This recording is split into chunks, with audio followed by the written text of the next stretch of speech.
Les Mille et une nuits, traduit par Antoine Galland, tome 1er. Nuit 113. Sire, le marchand chrétien continuant de parler au sultan de Casgar poursuivit de cette manière. « Je n'attendis pas longtemps dans le salon, me dit le jeune homme.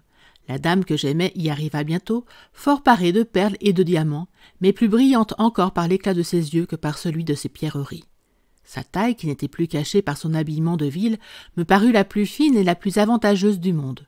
Je ne vous parlerai point de la joie que nous eûmes de nous revoir, car c'est une chose que je ne pourrais que faiblement exprimer.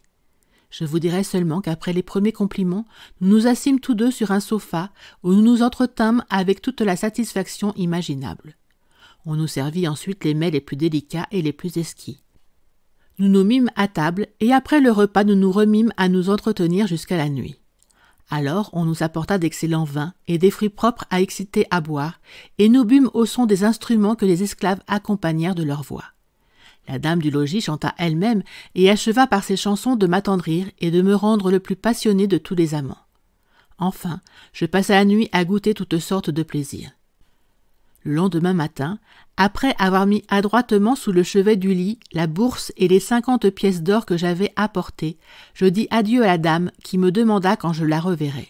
« Madame, lui répondis-je, je vous promets de revenir ce soir. » Elle parut ravie de ma réponse, me conduisit jusqu'à la porte, et en nous séparant, elle me conjura de tenir ma promesse. Le même homme qui m'avait amené m'attendait avec son âne. Je montai dessus et revins au khan de Mesrour. En renvoyant l'homme, je lui dis que je ne le payais pas, afin qu'il me vînt reprendre l'après-dîner à l'heure que je lui marquais.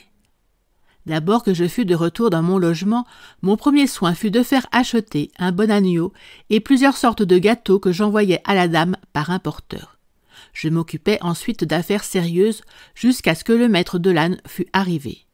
Alors je partis avec lui et me rendis chez la dame qui me reçut avec autant de joie que le jour précédent et me fit un régal aussi magnifique que le premier.